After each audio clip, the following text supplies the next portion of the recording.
So here we are. Yes, Mr. Garson. And this is what it looks like. Yes.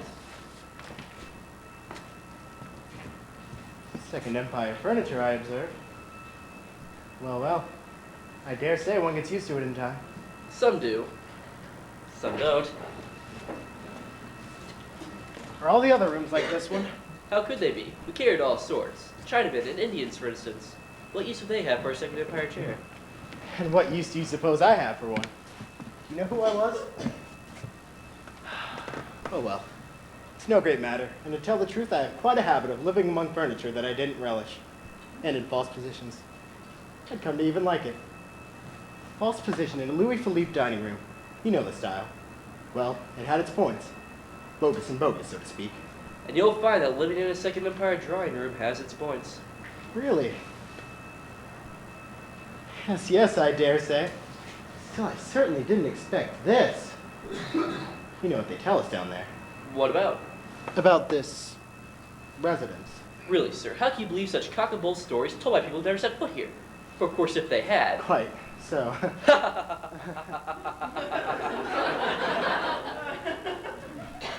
But I say, where are the instruments of torture? The what? The racks and red-hot pincers and all the other paraphernalia. You must have your little joke, sir. My little joke. No, I wasn't joking. No mirrors, I notice. No windows. And nothing breakable. But damn it all, they might have left me my toothbrush. That's good. So you haven't got over your, what do you call it, sense of human dignity. I'll ask you to be more polite. I quite realize the position I'm in, but I won't tolerate... Sorry, sir. No offense meant. But our guests asked me the same questions. Silly questions, if you'll pardon me saying so. Where's the torture chamber? That's the first thing they ask. All of them. They don't bother their heads about the bathroom requisites, that I can assure you. But, after a bit, when they got their nerve back, they started about their toothbrushes and whatnot. Good heavens, Mr. Garson, can't you use your brains? What I ask you would be the point of brushing your teeth. Yes, of course you're right. And why should one want to see oneself in a looking glass? That bronze contraption on the mantelpiece. That's another story. I suppose there'll be times when I stare my eyes out at it. Stare my eyes out. See what I mean? All right. Let's put all our cards on the table. I assure you, I'm quite conscious of my position. Shall I tell you what it feels like? A man's drowning, choking, sinking by inches till only his eyes are just above water. What does he see? A bronze atrocity by, what's the fellow's name? Barbary. As in a nightmare. That's their idea, isn't it? Now, I suppose you're under orders not to answer me, and I won't insist. Don't forget, my man, I've got a good notion of what's coming to me. Don't you boast you've caught me off guard. Facing the situation. Facing it. So that's that. No toothbrush. No bed either. One never sleeps, I take it. That's so. Just as I expected. Why should one sleep? A sort of drowsiness steals on you and tickles you behind the ears and you feel your eyes closing. But why sleep? You lie down on the sofa and in an instant sleep flies away. Miles and miles away. So you get up, rub your eyes, and it all starts over again. Romantic, that's what you are. Will you keep quiet, please? I won't make a scene. I won't feel sorry for myself. I'll face the situation. Face it fairly and squarely. I won't have it springing up at me from behind before I have time to size it up. And you call that being romantic. So one doesn't need rest. That stands to reason, doesn't it? Why bother sleep if one isn't sleepy? There's a snag somewhere. Something disagreeable. Why now should it be disagreeable? I see. It's life without a break. What do you mean by that? What do I mean? That's why there's something so beastly, and bad-mannered in the way you stare at me. You're paralyzed.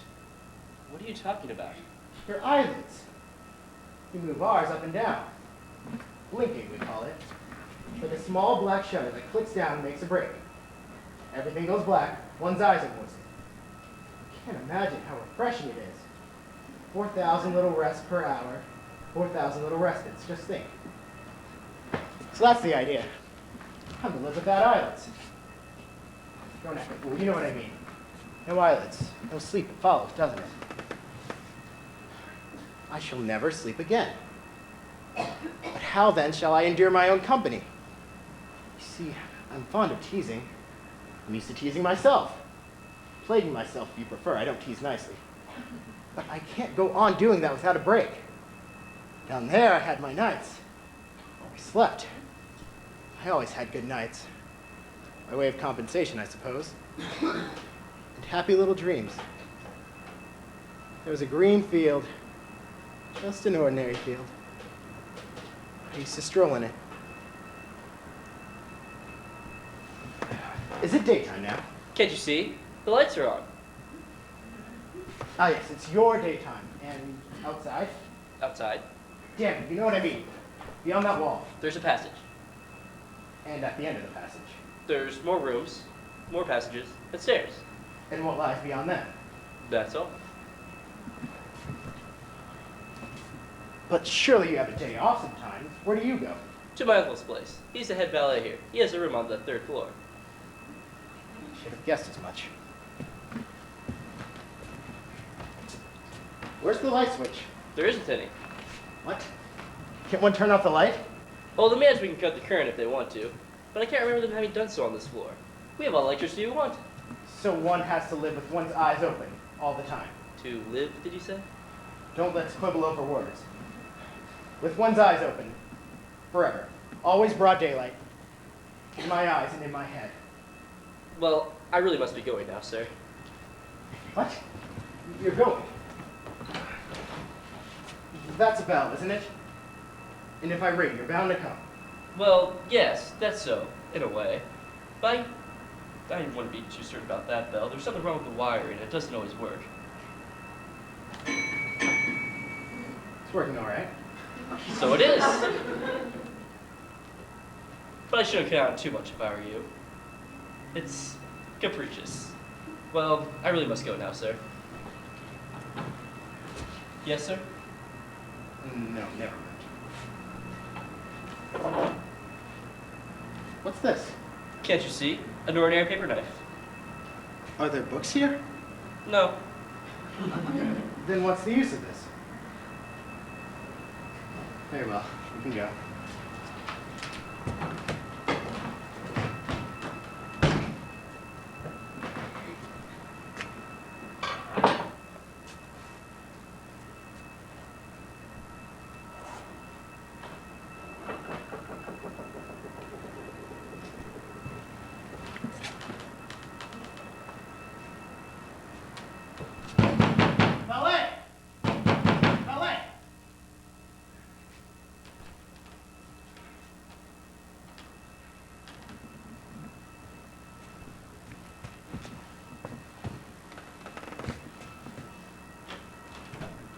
Did you call, sir?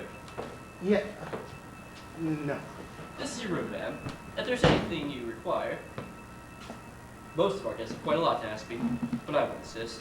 Anyhow, as regards the toothbrush, the electric bell, and the thing on the mantel shelf, this gentleman can tell you as much as I could. We've had a little chat here today.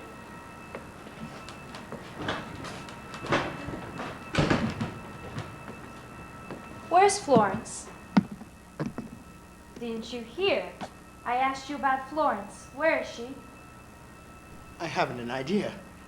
Ah, that's the way it works. Torture by separation? Well, as far as I'm concerned, you won't get far. Florence was a tiresome little fool, and I shan't miss her in the least. I beg your pardon? Who do you suppose I am? You. Why, the torturer, of course. I the torturer. Well, that's a good one. Too comic for words. So you came in, had a look at me, and thought I was one of the staff. A torturer indeed. I'm Joseph Garson, journalist and man of letters by profession. And since we're in the same boat, so to speak, I'd ask you, Mrs. Not Mrs. I'm unmarried. Right. That's a start, anyway.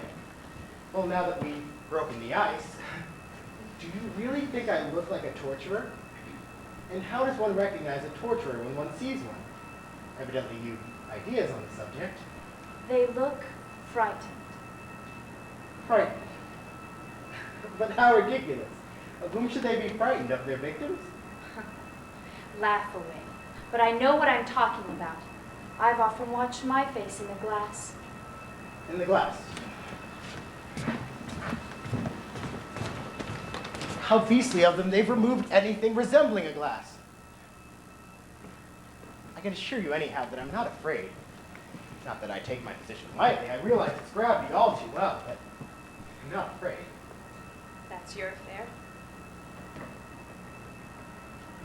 Must you be here all the time, or do you take a stroll outside now and then? The door's locked. Oh.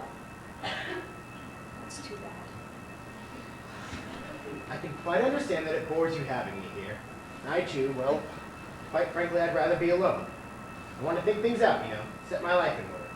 And one does that better by oneself. But I'm sure we'll be able to pull along together somehow. I'm no talker. I don't move much. In fact, I'm a peaceful sort of fellow. Only I may venture on a suggestion. We must make a point of being extremely courteous to one another. It leaves the situation for us both. I'm not polite. Then I must be polite for two. Your mouth. I beg your pardon? Your mouth. You keep twisting it about all the time. It's grotesque. So sorry, I wasn't aware of it. That's just what I reproach you with. There you are. You speak about politeness and yet you can't control your face? Remember, you're not alone. You've no right to inflict the sight of your fear on me. How about you? Aren't you afraid? What would be the use? There was a point in being afraid before, while one still had hope. There's no hope, but it's still before. You haven't yet begun to suffer.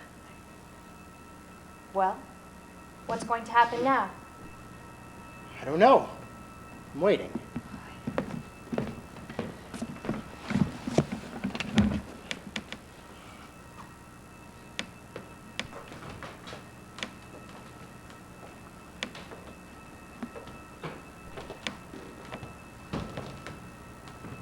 No.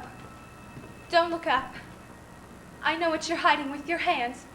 I know you've no face left. What? But I don't know you. I'm not the torturer, madam. I never thought you were. I thought someone was playing a rather nasty trick on me. Is anyone else coming? No, madam. No one else is coming. Oh. Then we're to be here, the three of us, by ourselves.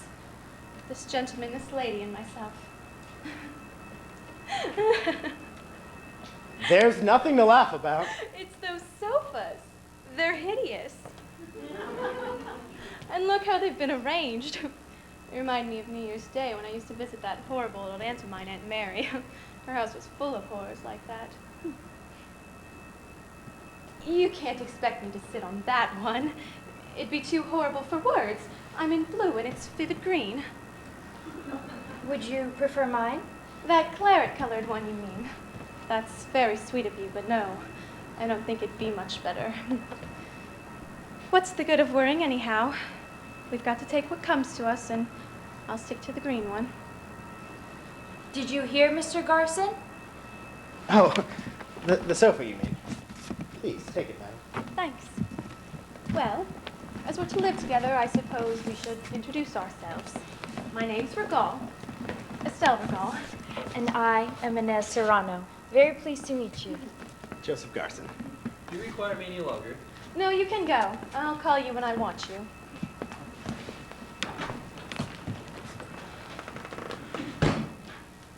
You're very pretty. I wish we'd had some flowers to welcome you with. Flowers? Yes, I loved flowers. Only they wouldn't last here long, would they? It's so stuffy. Somehow, I think the best thing we can do is to keep as cheerful as possible. Don't you agree? Of course, you too are... Yes.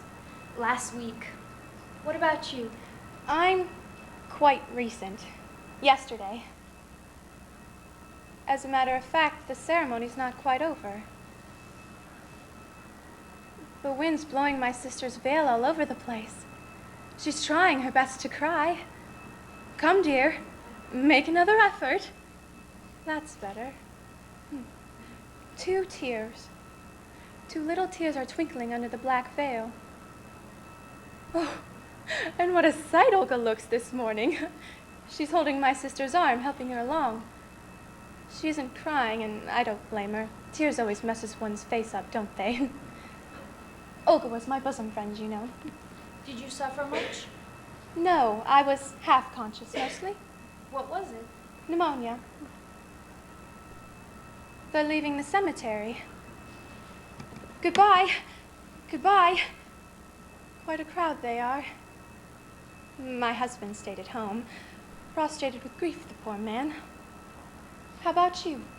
The gas stove. And you, Mr. Garson? 12 bullets through my chest. Sorry, I fear I'm not good company among the dead. Please, don't use that word. It's so crude. In bad taste, really. Somehow, I feel we've never been so much alive as we are now. If we have to mention this state of things, I suggest we call ourselves... Wait! Absentees. Have you been absent long?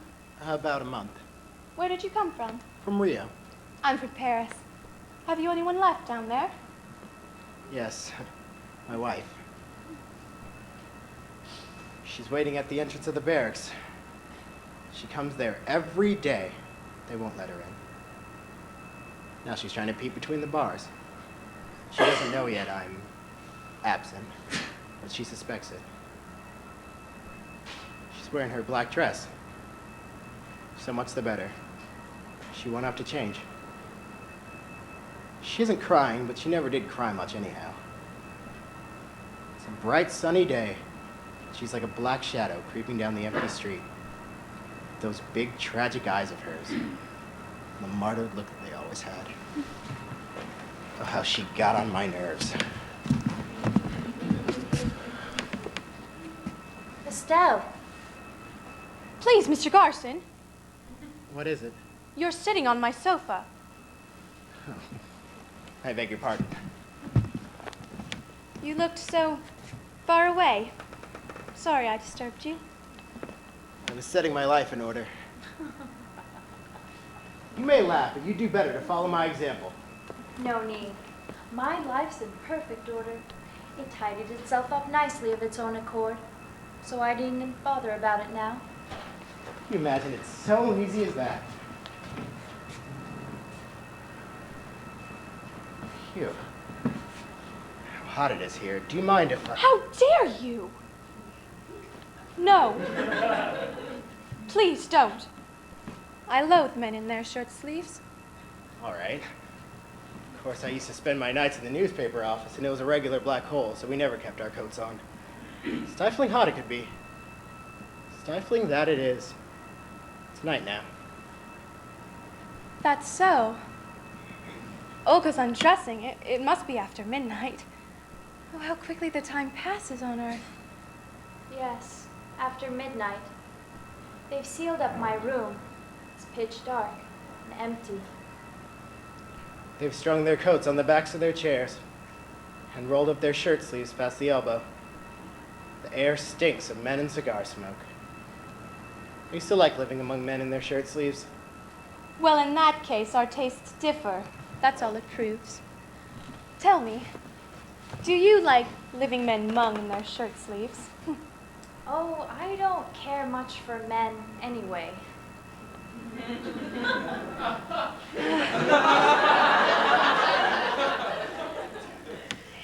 Really, I can't imagine why they'd put us three together. It doesn't make sense. What's that you said? I'm looking at you two and thinking we're going to be living together. It's so absurd.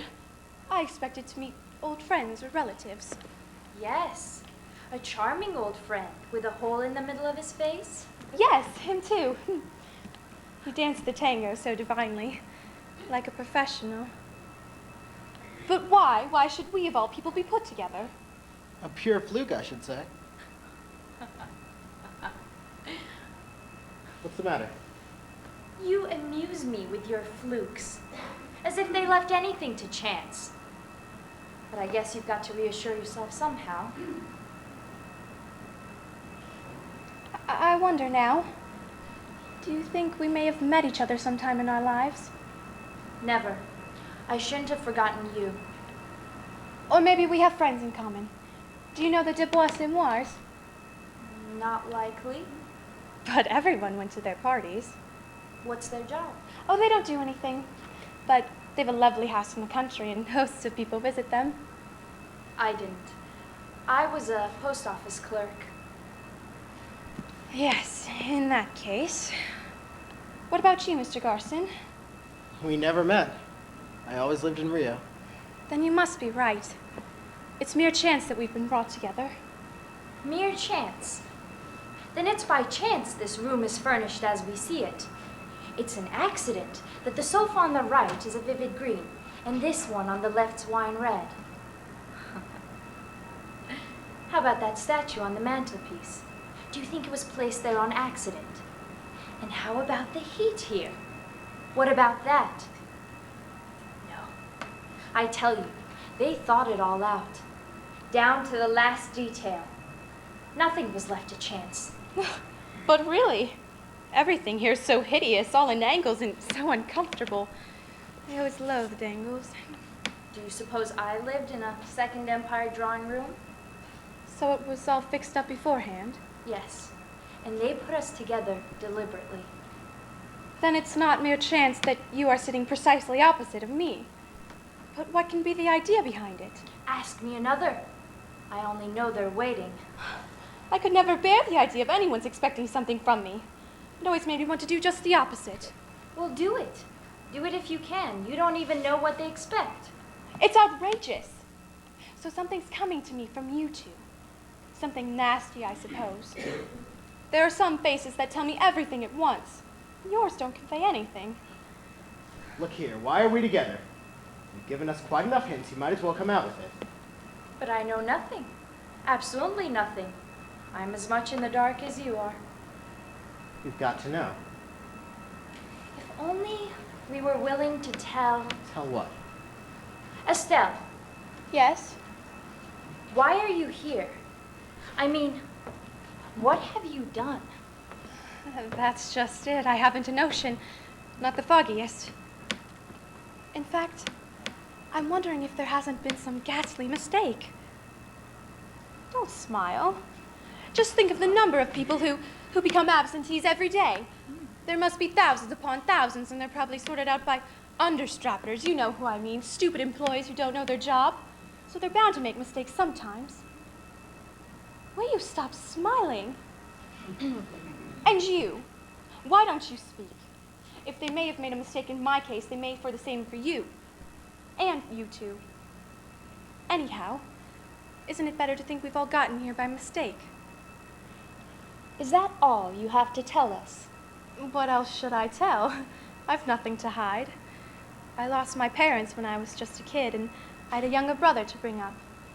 We were terribly poor, and when an old friend of my people asked me to marry him, I said yes. He was very well off and quite nice. My brother was a very delicate child and needed all sorts of attention, so really, that was the right thing for me to do, don't you agree? My husband was old enough to be my father, but for 6 years we had a happy married life. Then 2 years ago I met a man I was fated to love. We knew at the moment we set eyes on each other. He asked me to run away with him, and I refused. That's it. That's the whole story. No doubt, by certain standards, I did the wrong to sacrifice my youth to a man nearly 3 times my age. Do you think that could be called a sin? Certainly not. And do you think it's a crime to stand by one's principles?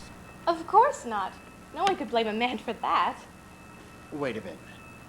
I ran a pacifist newspaper. Then war broke out. Everyone was watching me saying, will he dare? Well, I dared. I folded my arms and they shot me. Had I done anything wrong? No. In fact, you were A hero. And how about your wife, Mr. Garson? That's simple. I rescued her from the gutter. You see? Yes, I see. Look here. What's the point of play acting? Trying to throw dust in each other's eyes? We're all tarred with the same brush. How dare you? Yes. We are criminals. Murderers. All three of us. We're in hell, my pets. They don't make mistakes here, and people aren't damned for nothing. Stop, for heaven's sake. In hell. Damned souls. That's us, all three. Stop it, I forbid you to use such disgusting words. A damned soul. That's you, my little plaster saint.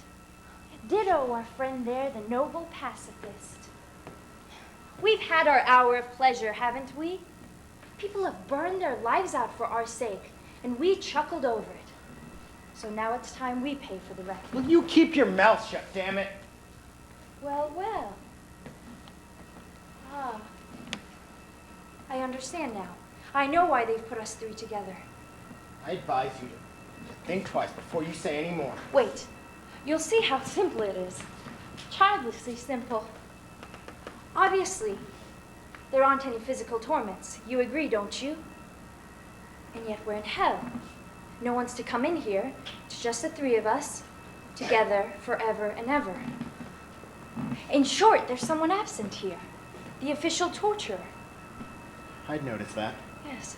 It's like an economy of manpower, or devil power if you prefer. Similar to that in a cafeteria, where people serve themselves. Whatever do you mean? What I mean is that we are to act as torturers of the two others. No. I shall never be your torturer. I wish neither of you any harm, and I have no concern with you. None at all. So the solution's easy. Each of us stays put in his or her corner. You there, and I here. Like soldiers at our posts. Also, we mustn't speak. Not one word. That shouldn't be too difficult. Each of us has plenty of material for self-communings. I think I could stay 10,000 years with only my thoughts for company. Have I got to keep silent too? Yes. That way we'll work out our salvation. Looking into ourselves, never raising our heads. Agreed? Agreed. I agree. Well then, goodbye.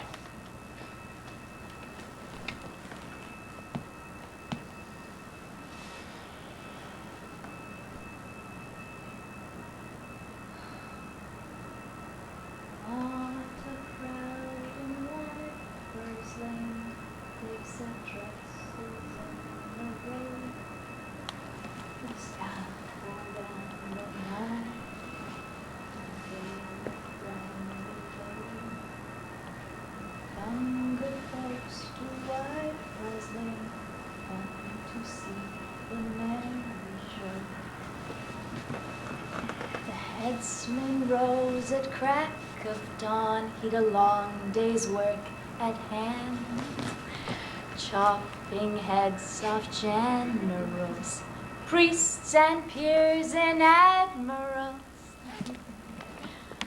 all the highest in the land, water crowned in white breastplate. See them standing in a line, all the ladies dressed so fine, but their heads have got to go. Heads and hats roll down below. Come the folks to White Breastplate, come to see the man. Excuse me. Have you a glass? Any sort of glass will do, a pocket mirror even. Even if you won't speak to me, you might as well lend me a glass. It's okay. I've one in my bag.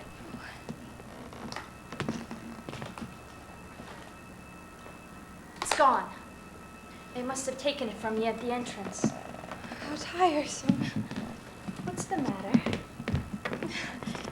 I feel so queer. Haven't you ever gotten taken that way? Sometimes when I can't see myself, I begin to wonder if I really and truly exist. I pat myself just to make sure, but it doesn't help much. You're lucky.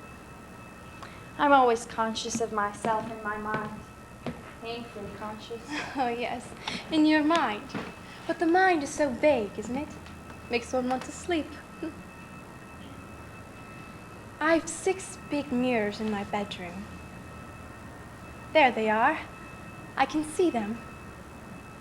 But they can't see me. I can see the carpet, the windows, the settee, but how empty it is. A glass in which I'm absent. When I talked to people, I always made sure there was one nearby in which I could see myself. And I watched myself talking. Somehow it kept me alert, seeing myself as others saw me. Oh dear, my lipstick. I'm sure to put it on all crooked. No, I simply can't live without a looking glass forever and ever. I simply can't. Suppose I be your looking glass. Come and pay me a visit, dear. Here's a spot for you on my sofa. But Oh, he doesn't count. we're going to hurt each other. You said so yourself. Do I look as if I would want to hurt you? One could never tell. Much more likely you'll hurt me.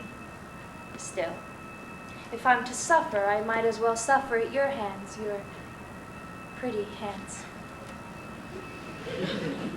Come, sit down.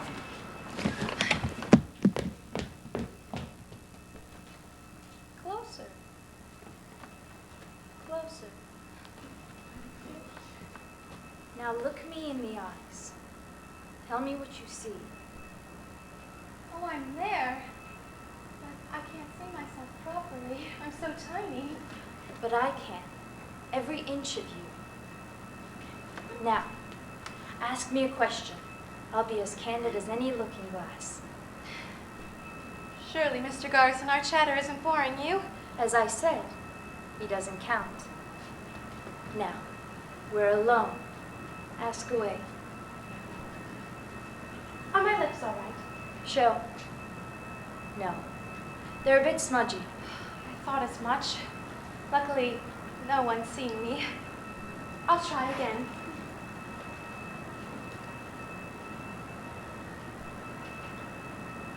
That's better.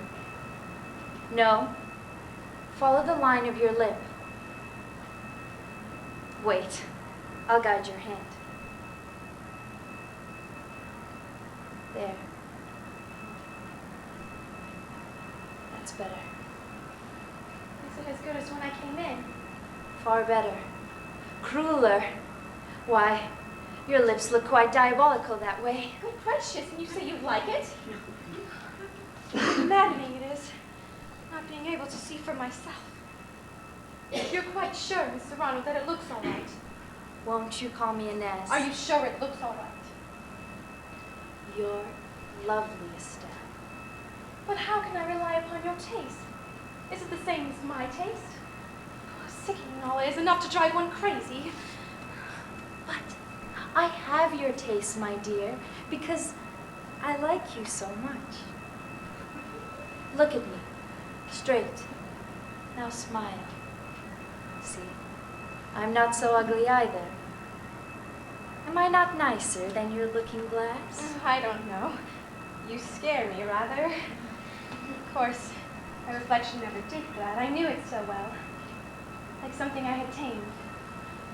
I'm going to smile, and my smile will sink down into your pupils, and heaven knows what it will become. Suppose you tame me. Listen, I want you to call me Inez. We must be great friends. I don't make friends with women very easily. Not with postal clerks, you mean? Hello. What's that? That nasty red spot at the bottom of your cheek? A pimple? A pimple? Oh, how simply foul. Where? There. You know the way they catch larks with a mirror? I'm your lark mirror, my dear, and you can't escape me. There isn't a pimple, not a trace of one. So what about it? Suppose the mirror started telling lies, or suppose it covered its eyes as he is doing and refused to look at you. All that loveliness would be wasted on the desert air. No, don't be afraid. I can't help looking at you. I shan't turn my eyes away. And I'll be nice to you. Ever so nice. Only you must be nice to me too. Are you really attracted by me? Very much indeed. But I wish he'd notice me too. Of course. Because he's a man. You've won. But look at her, damn it. Don't pretend you haven't heard. You haven't missed a word of what we've said.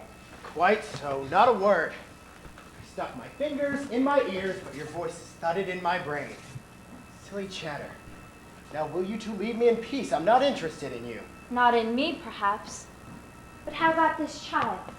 Are you interested in her? I asked you to leave me in peace. There's someone talking about me in the newspaper office, and I want to listen. If it'll make you any happier, I'm not interested in that child, as you call her. Thanks.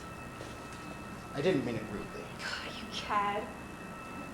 So that's that. You know, I begged you not to speak. But it's her fault. She started. I never asked anything of her, and she offered me her glass. So you say. But all this time you were making up to him, trying every trick to catch his attention. Well, why shouldn't I? You're crazy. Both of you. Don't you see where this is leading us? Now let's all sit down again, quite quietly. We'll look at the floor, and each of us will try to forget that the others are here.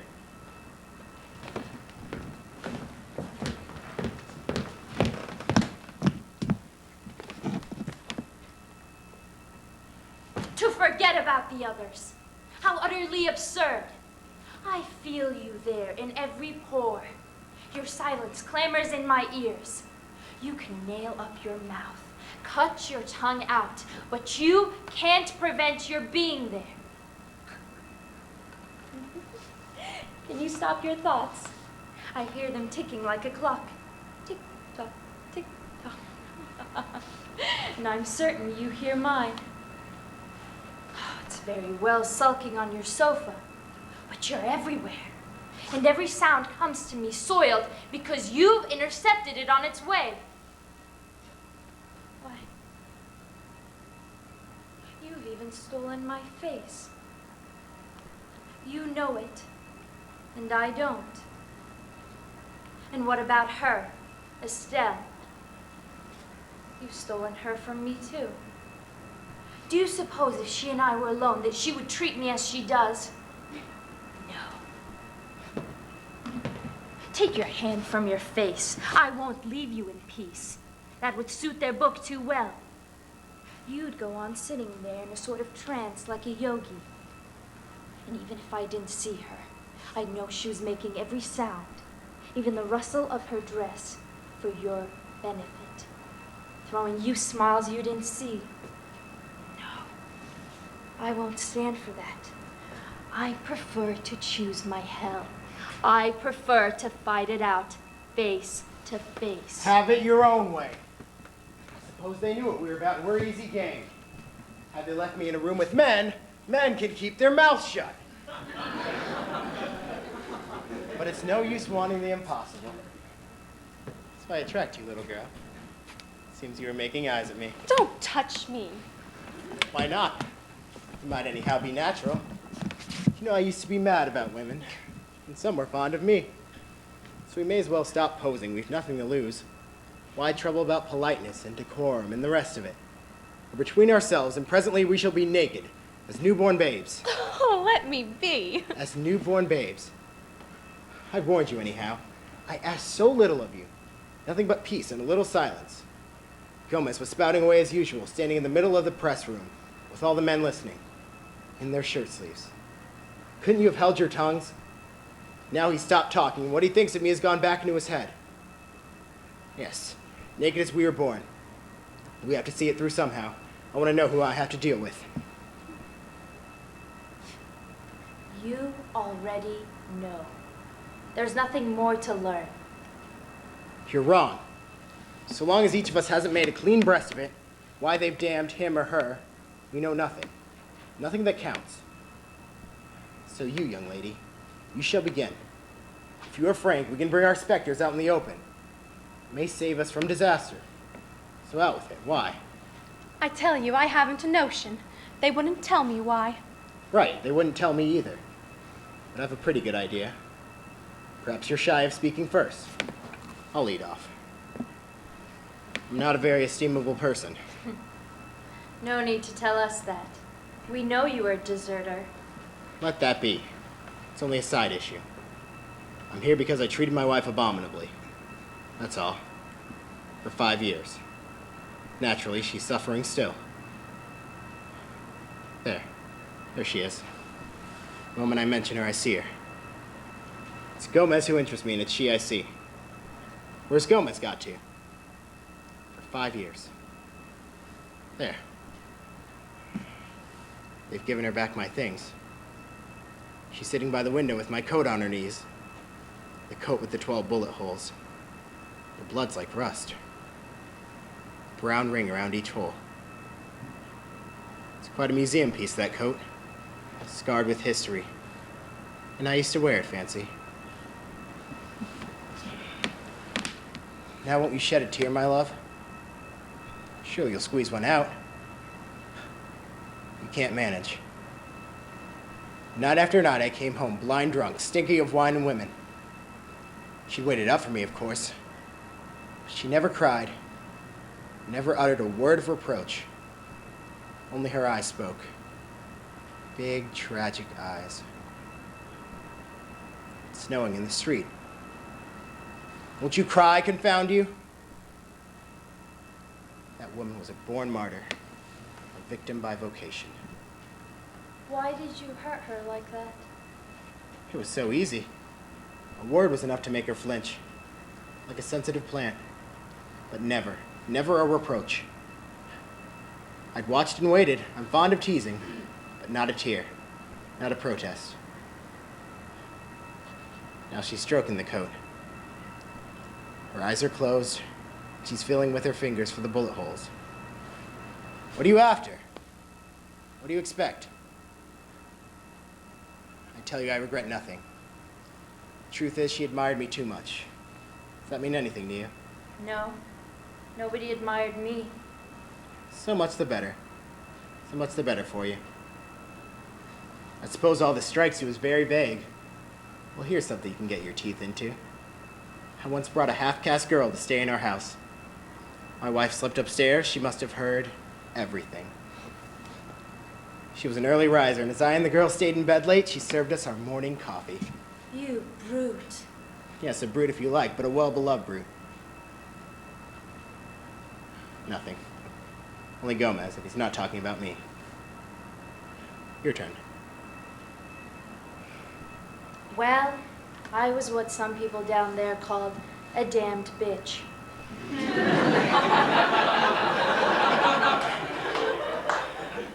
Damned already, so it's no surprise being here. Is that all you have to say? No. There was that affair with Florence. A dead man's tale with 3 corpses to it. He to start with, then she and I. So there's no one left. It was a clean sweep.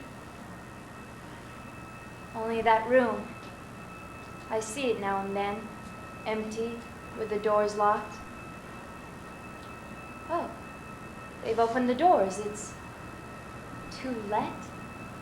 It's to let. There's a notice on the front door. It's too ridiculous. 3. 3 deaths, you say? 3. 1 man and 2 women. Yes. Oh, well. Did he kill himself? He? No. He hadn't the guts for that. Still, he'd every reason. We led him a dog's life. Actually, he was run over by a tram. A silly sort of end. I lived with them. He was my cousin. Was Florence fair? Fair? You know, I don't regret a thing. Still, I'm not so keen on telling you the story. All right. So you got sick of him? Quite gradually. It was little things that got on my nerves. For instance, when he drank, he made this sort of noise, like a gurgle. Trifles like that. He was pathetic, really. Vulnerable. Why are you smiling? 'Cause I, anyhow, am not vulnerable. Don't be too sure. I crept inside her skin, made her see him through my eyes. When he died, I had her in my hands. We shared a bed-sitting room on the other side of town. And then? And then that tram did its job. I used to remind her every day, yes, my pet, we killed him between us. I'm rather cruel, really. So am I. No. You're not cruel. It's something else. What? I'll tell you later. When I say I'm cruel, I mean I can't go on without making people suffer, like a live coal in others' hearts. When I'm alone, I flicker out. For 6 months, I flamed away in her heart till there was nothing but a cinder. Then one night, she got up, turned on the gas, and crept back into bed. So now you know. Oh, well. Yes? What's in your mind? Nothing. Only that it's not a pretty story. Obviously. But what matter? As you say, what matter? Your turn. I told you I haven't a notion. I rack my brain, but it's no use. Right, then we'll give you a hand. That fellow with the smashed face, who was he? Who do you mean? You know quite well. The man that you were so scared of seeing when you first came in. Oh, him. A friend of mine. Then why should you have been so afraid of seeing him? That's my business, Mr. Garson. Did he shoot himself on your account? Of course not. How absurd you are. He blew his brains out, didn't he? He shot himself because of you. Because of you. Because of you. Stop. It's not fair bullying me like that. I want to go. I want to go. Go if you like. Personally, I ask for nothing better. Unfortunately, the door's locked.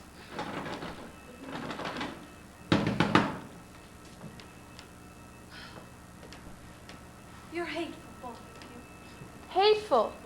Yes, that's the word. Now get on with it. That fellow who shot himself. You were his mistress. Of course she was. And he wanted to have her to himself. That's so, isn't it? He danced the tango like a professional.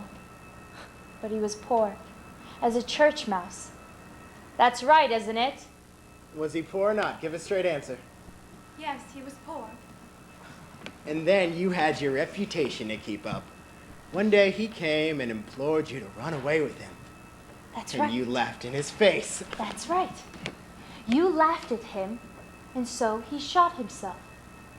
Did you used to look at Florence in that way? Yes. Oh, you've got it all wrong, you two. He wanted me to have his baby. So there. And you didn't want one. Of course not. The baby came, worse luck. I went to Switzerland for 5 months. No one knew anything. It was a girl. Roger was with me when she was born. It pleased him no end having a daughter. It didn't please me. And then? There was a balcony overlooking the lake. I brought a big stone. He could see what I was up to, and he kept shouting, "Estelle, for God's sakes, don't!" I hated him then. He saw it all.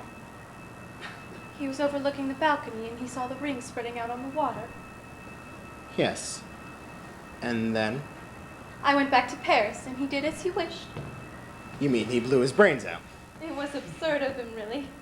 My husband never suspected anything. Oh, I loathe you. Nothing doing. Tears don't flow in this place. I'm a coward. A coward. If you knew how I hate you. Poor child.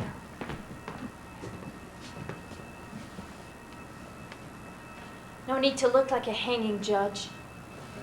A hanging judge. I'd give a lot to be able to see my face in a glass.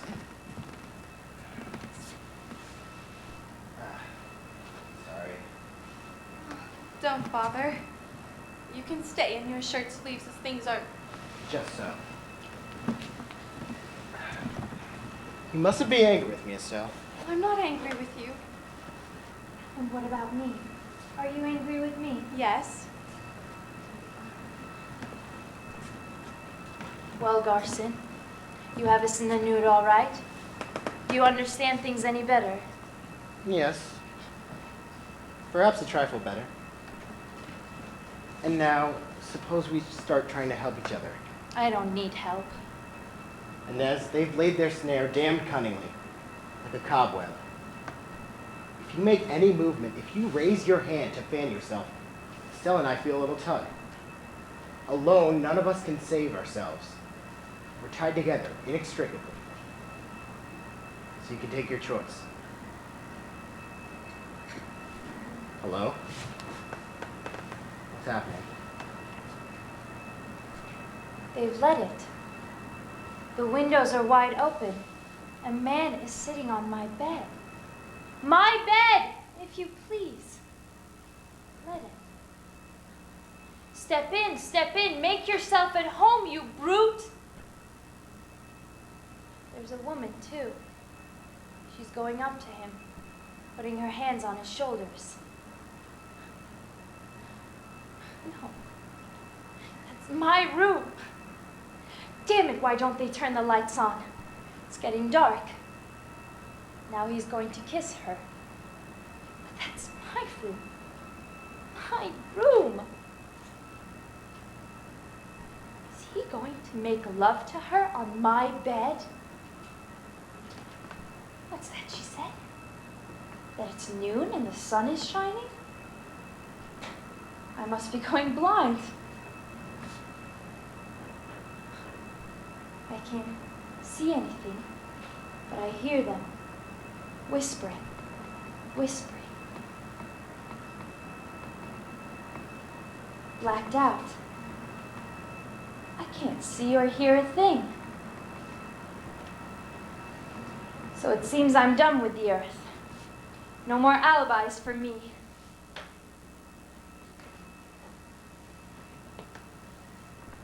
I feel so empty, desiccated, really dead at last. What were you saying? Something about helping me? Yes, Helping me to do what? to defeat their devilish tricks, And what do you expect of me in return? to help me. And as it only takes a little effort, just a spark of human feeling. Human feeling? That's beyond my range. I'm rotten to the core. And how about me? Suppose we try. It's no use. I'm all dried up. I can't give and I can't receive. How could I help you? A dead twig ready for the burning? Florence was fair. A natural blonde. Do you realize this young woman's fated to be your torturer? Perhaps I've guessed it. It's through her they'll get you. I'm different, aloof. I take no notice of her. Suppose you had a try. Yes? It's a trap. They're watching you to see if you'll fall into it. And you're another trap. Don't you think they haven't foreknown every word you say? There's a whole nest of pitfalls that we can't see. There are booby traps everywhere in this room. But what do I care? I'm a pitfall. For her, obviously. And maybe I'll catch her. You won't catch anything. We're chasing after each other, round and round in a vicious circle, like horses in a roundabout. Drop it, Inez. Open your hands and let go of everything, or else you'll bring disaster on all three of us. Do I look the sort of person who lets go? I know what's coming to me. I'm to burn, and it's to last forever. But do you think I'll let go? I'll make her see you through my eyes, as Florence saw that other man. I assure you, I know what's coming to me, and I can't feel sorry, even for myself. A trap. Don't I know it? And that I'm up to it to the neck. And there's nothing I can do about it? And if it suits their book, so much the better. Well, I, anyhow, can feel sorry for you. Look at me. We're naked. Naked right through, and I can see to your heart. That's one link between us. Do you think I'd want to hurt you? I don't regret anything. I'm dried up too, but for you, I can still feel pity. Don't. I hate being pawed about. Don't forget that there are traps in this room for you too, all nicely set out. So you do best to keep your sympathy to yourself.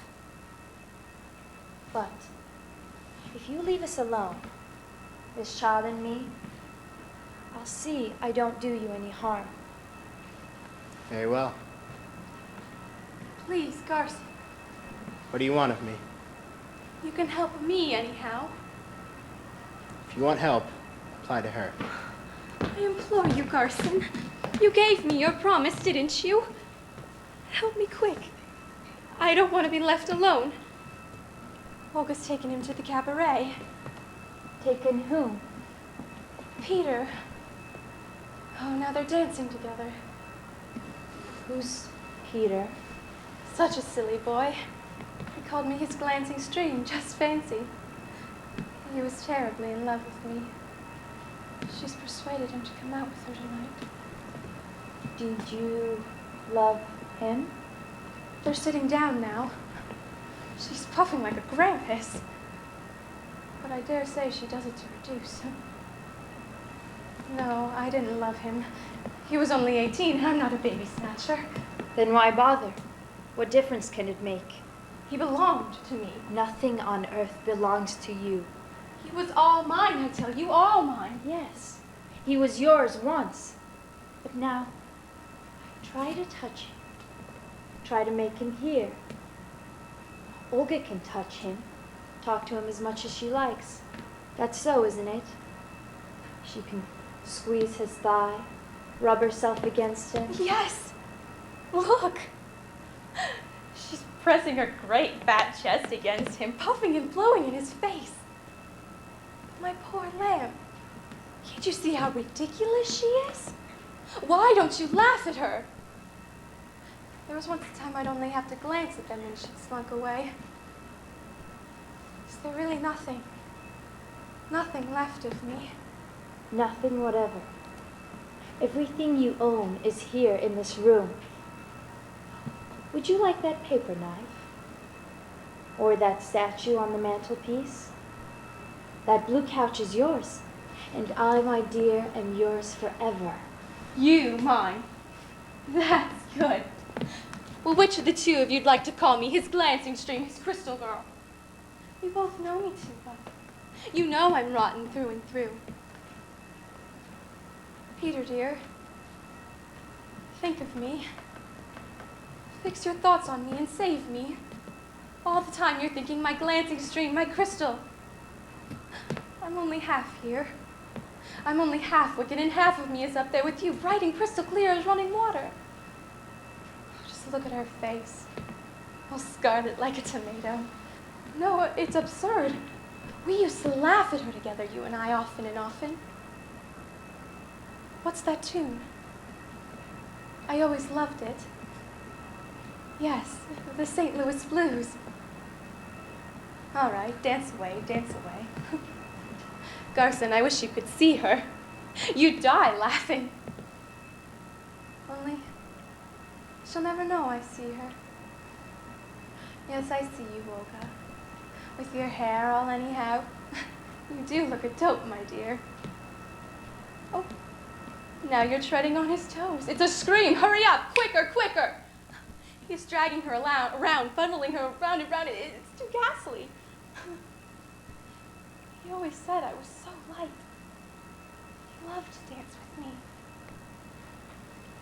I tell you, Olga, I can see you. No, she doesn't care. She's dancing through my gaze. What's that? What's that you said, our poor dear Estelle? Oh, don't be such a humbug. You didn't even shed a tear at the funeral. She has the nerve to speak to Peter about me? How dare she? Now then, keep time. She never could dance and talk at once. What's that? No. Please don't. You can have him, do what you like with him, but please don't tell him about that. All right. You can have him. Isn't it foul, Garson? She's told him everything about Roger, my trip to Switzerland, the baby. Poor Estelle. Wasn't exactly, no, I never was exactly true enough. He's shaking his head. He's looking grave, but he doesn't look very much surprised. Not what one would expect. Fine, then. I won't haggle you over his long eyelashes, his pretty girlish face. They're yours for the asking. Dance, dance, dance, dance. On with it, but do keep time. 1, 2, 1, 2. Oh, I'd love to go down to earth for just one moment. See him again. The music's growing fainter. They've turned on the lights as they do for a tango. Why are they playing so softly? Louder, please, I can't hear. It's so far away. So far away. I can't hear a sound. All over. It's the end. The earth has left me. Don't turn from me, please. Take me in your arms. Now then, Garson. I tell you, it's to that lady you should speak. Don't turn away from me. You're a man, aren't you? And surely I'm not such a fright as all that. Everyone says I have lovely hair, and after all, a man did kill himself on my account. You have to look at something, and surely I'm better to look at than a bunch of sofas and that awful ornament on the table. Listen, I've dropped out of their hearts like a little sparrow fallen from its nest. So gather me up, dear. Put me to your heart, and you can see how nice I can be. It's to her you should say that. To her? But she doesn't count. She's a woman. Oh, I don't count. Is that what you think? But my poor little sparrow, you've been sheltering in my heart for ages now, though you didn't realize it. Don't be afraid. I'll keep looking at you forever and ever. Without a flutter of my eyelids, you'll live in my gaze like a mote in a sunbeam. A sunbeam, indeed. Don't talk such rubbish. You've tried that trick already. You should know it doesn't work. Estelle, my glancing stream, my crystal. Your crystal? It's grotesque. Do you think you can fool me with that sort of talk? The crystal's shattered. But I don't care. Everyone knows by now what I did to my baby. I'm just a hollow dummy, and all that's left of me is the outside, but it's not for you. Estelle, you can be whatever you want to be. A glancing stream, a muddy stream. You'll look in my eyes and see yourself just as you want to be. Leave me in peace. You haven't any eyes. Damn it, isn't there anything I can do to get rid of you? I have an idea. There. Garson, you shall pay for this. So it's a man you need. Not any man. You.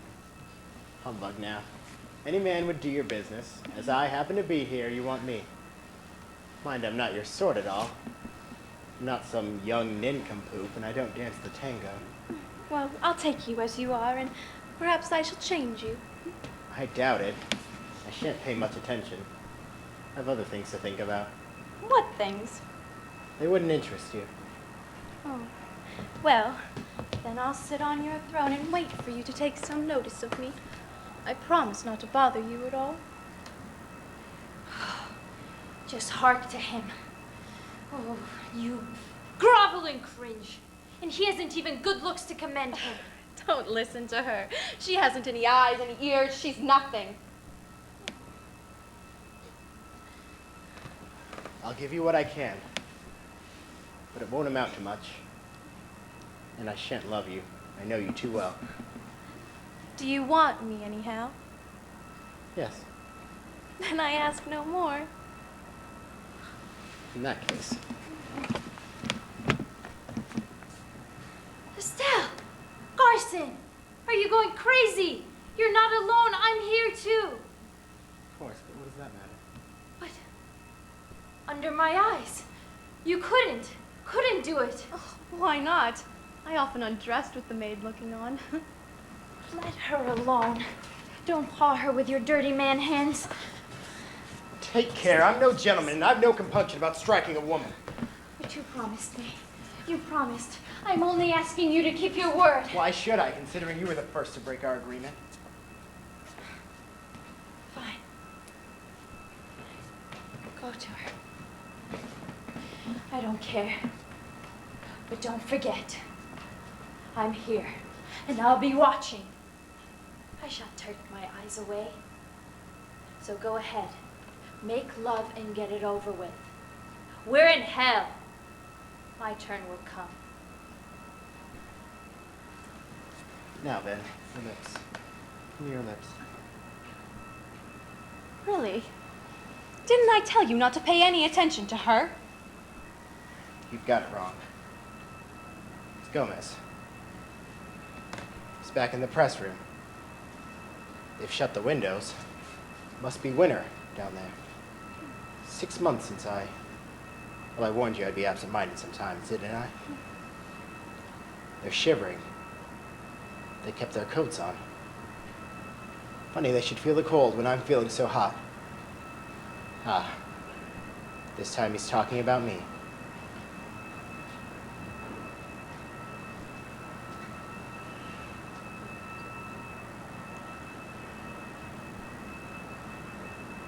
I wonder now. Are you going to love me? Obviously. Well, Will you trust me? oh, what a quaint thing to ask, considering you'll be under my eyes all the time, and I don't have much to fear from Inez as far as you're concerned. Obviously. I was thinking of another kind of trust. Tuck away, you swine. I'm not there to defend myself. Still, you must give me your trust. Oh, what a nuisance you are. I'm giving you my mouth, my arms, my whole body. And everything could be so simple. My trust? I'm afraid I have none to give, and you're making me terribly embarrassed. Now then, I'll love you. Anyway, isn't that enough? They shot me. I know. Because you refused to fight. Well, why shouldn't you? I didn't exactly refuse. I must say, he talks well. He makes out a good case against me, but he never says what I should have done instead. Should I have gone to the general and said, "General, I decline to fight"? A mug's game that have promptly locked me up. I wanted to show my colors, my true colors. So I took the train. They caught me at the frontier. Where were you trying to go? To Mexico. Meant to launch a pacifist newspaper down there. Well, why don't you speak? What can I say? You acted quite rightly as you didn't want to fight. But, darling, how can I expect what you want me to answer? Can't you guess? He wants you to tell him that he bolted like a lion, for bolt he did, and that's what's biting him. Bolted, went away. We won't quarrel over words. But you had to run away. They would have sent you to jail, wouldn't they? Of course. Well, Estelle, am I a coward? How can I say?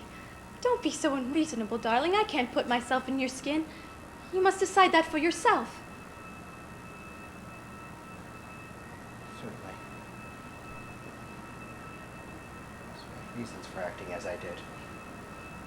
Well, But were they the real reasons?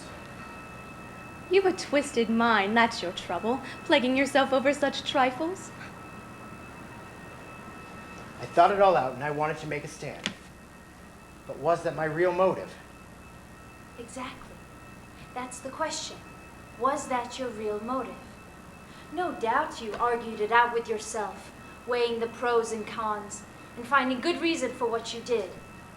But fear and hatred and all the dirty little instincts one keeps dark, they're motives too. So try to be honest with yourself, for once.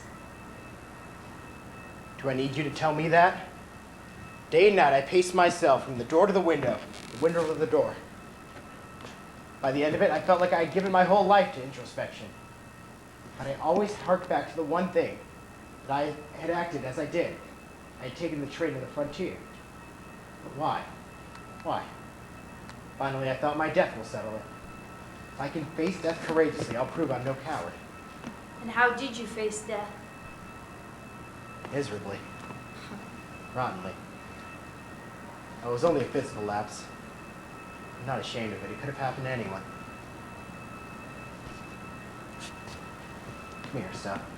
I want to feel someone looking on me while they're talking about me on Earth.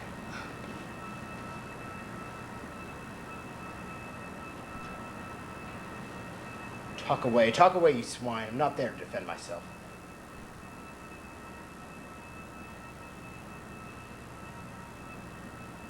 Well, kiss her. What are you waiting for?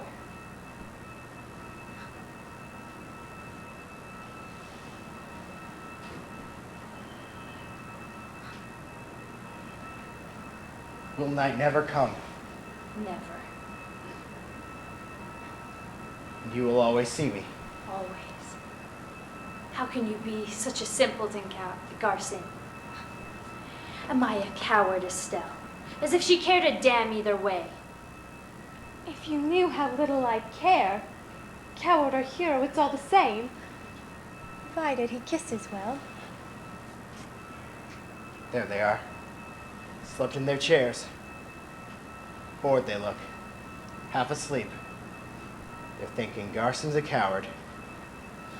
But only vaguely. Dreamily. One's got to think of something. That chap Garson was a coward. That's what they've decided, those dear friends of mine. In 6 months' time, they'll be saying, cowardly's that skunk Garson. You're lucky, you two. No one's giving you another thought. But I'm long in dying. And what about your wife, Garson? Simple. She died. She's dead? She died just now. 2 months ago. Of grief? What else should she die of? So all's for the best. The war's over. My wife's dead. And I've carved out my place in history. Oh, my poor darling. Look at me. Please. Here, touch me. Touch me there. No, don't turn away. Why worry what those men are thinking? They'll die off one by one. Forget them. There's only me now. They'll die off, but others will come to carry on their legend. I've left my fate in their hands. You think too much. That's your trouble. What else is there to do now? I was a man of action once. Yes. But I always hark back to that one thing. And I'd acted as I did.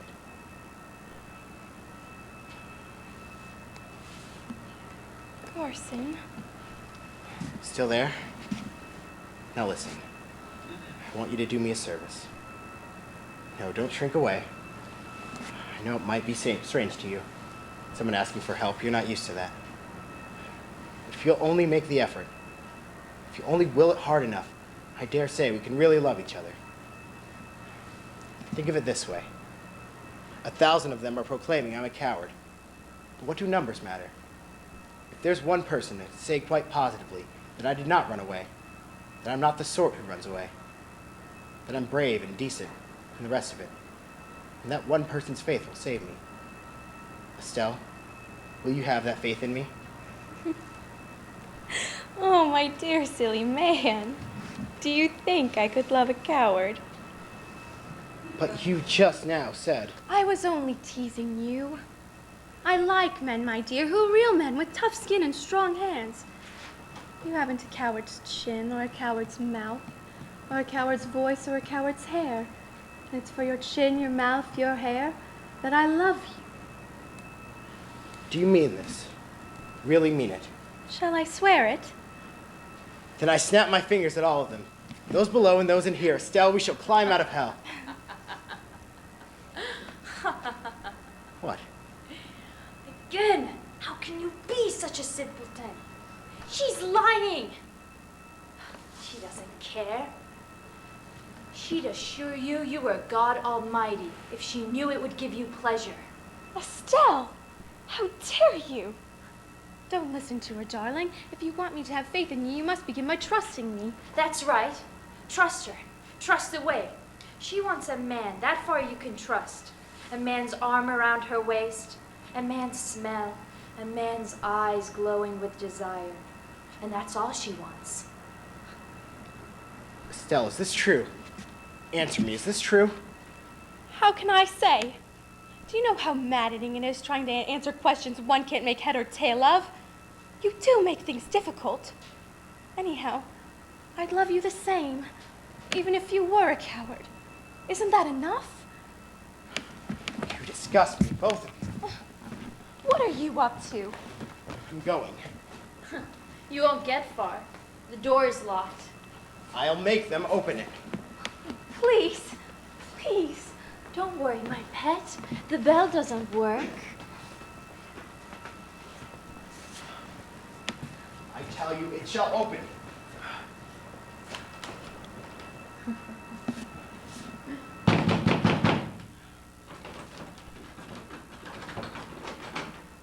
I can't endure it any longer. I'm through with you both.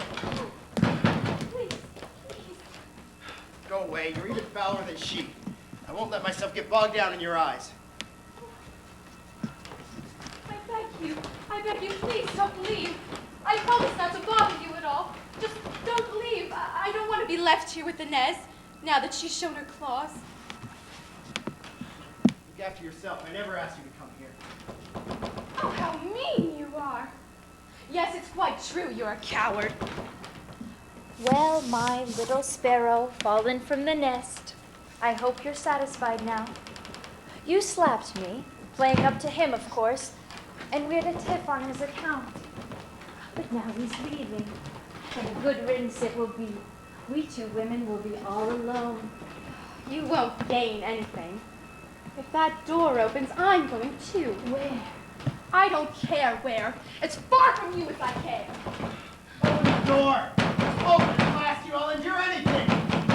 Your red-hot tongs, your molten lead, your racks and prongs and ropes. Anything that burns and flames and tears. Put up with any torture you can impose. Anything to be better than this agony in mine. It's non-payment. That thousand caresses never hurts quite enough. Now, will you open? Well, Garson, you're free to go. Now I wonder why that door opened. What are you waiting for? Hurry up and go. I shall not go. And you, Estelle? What a situation! What are we waiting for? The barrier's down. It's a scream. We're inseparable. Inseparables? Garson, come lend me a hand. We'll shut the door on her. That'll teach her a lesson. No, Estelle, I beg you! Let I go won't of her. go. You're crazy. She hates you. It's because of her I'm staying here. Because of me. Shut the door. It's 10 times hotter since it opened. Because of me, you said. Yes. You anyhow know what it means to be a coward. Yes, I know.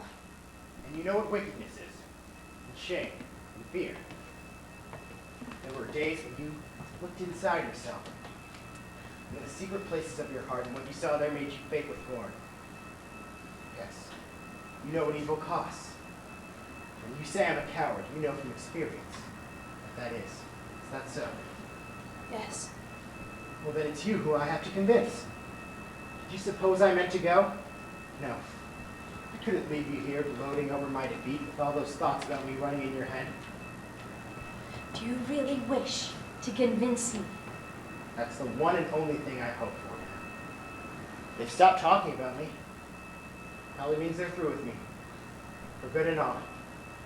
The curtain's down. Nothing's left of me on earth. Not even the name coward. Only you two remain to give a thought to me. She doesn't count. It's you who matter. You who hate me. If you'll have faith in me, I'm saved. Take a look at me. It won't be easy. I'm a hard-headed woman. Listen. Each man has a name in life. Leading motive. Well, I didn't give a damn for wealth or for love. I aimed at being a real man. I staked everything on the same horse. Can one be called a coward when one deliberately courted danger at every turn? Can a life be judged by a single action? Why not? For 30 years you dreamt a hero and condoned 1,000 petty lapses because a hero can do no wrong. An easy method, obviously. And then one day you were up against it, the red light of real danger. And you took the train to Mexico. I dreamt, you say. Yes. It was no dream. I chose the hardest path. I made my choice deliberately. A man is what he wills himself to be. Prove it. Prove it was no dream. It's what one does and nothing else that shows the stuff one's made of. I died too soon. I wasn't allowed time to do my deeds. No, one always dies too soon or too late. And yet one's whole life is complete at that moment with a line drawn neatly under it, ready for the summing up. You are your life and nothing else. What a poisonous woman you are, with an answer for everything. Now then, don't lose heart. It shouldn't be so hard convincing me. Pull yourself together, man. Rake up some arguments. Oh, I was right, wasn't I? When I said you were vulnerable. And now you're going to pay the price. And what a price. You're a coward, Garcin. Because I wish it. Do you hear? Because I wish it. And yet, look at me. How weak I am. A mere breath on the air. A gaze observing you. A formless thought that thinks you. Ah, they're open now, those big hands. Those coarse man hands. And yet what? What do you hope to do? You can't throttle thoughts with hands. You have no choice. You must convince me, and you're at my mercy. Garcin, What? Revenge yourself. How? Kiss me, darling. That'll make her squeal. It's true, Inez. I'm at your mercy. You're mine, too. you coward. You weakling. Running to women to console you? That's right, Inez. Squeal away. What a lovely pair you make. If you could see his big paw splayed out on your back, rucking up your skin and creasing the silk. But be careful, though. He'll leave a blue hand stain on the back of your dress. Squeal away, Inez. Squeal away. Hold me, dear. Tighter still. There. That'll finish her off in a good thing, too. Yes, that's right. Hold her against you till you feel your bodies melting into each other. A lump of warm, throbbing flesh. Love's a grand solace, isn't it, my friend? Deep and dark asleep. But I'll see you don't sleep. Don't listen to her. Press your lips to mine. I'm yours, yours, yours. Well, what are you waiting for? Do as you're told. What a lovely scene. Coward Garcin holding baby killer Estelle in his manly arms. Make your stakes, everyone. Will Coward Garcin kiss the lady, or won't he dare? What's the betting? I'm watching you. Everybody's watching. I'm a crowd all by myself. Do you hear the crowd mumbling and muttering? Coward, coward, coward, coward! That's what they're saying. What are you trying to do? You can't escape. What do you hope to get from her silly lips? Forgetfulness? But I won't forget. It's I you must convince. So come to me. I'm waiting. Come along now. Look how obedient he is, like a well-trained dog coming to his mistress. Come on. You can't have him, and you never will. The night never come. Never. You will always see me. Always.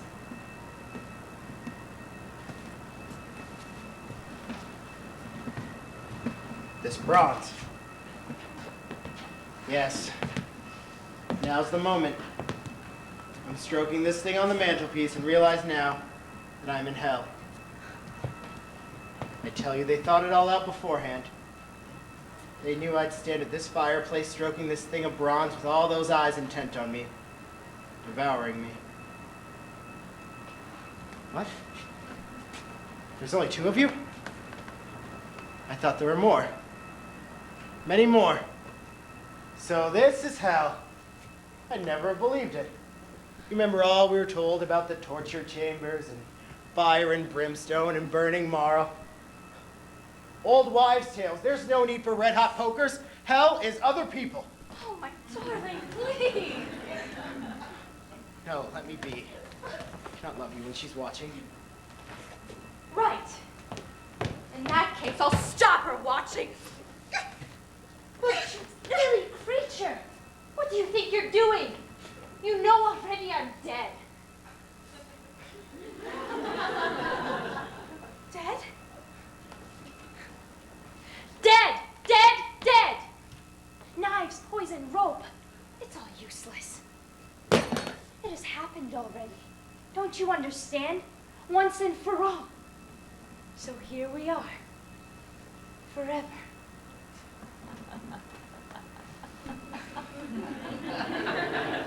Forever? My God, how funny, forever. Forever and ever and ever.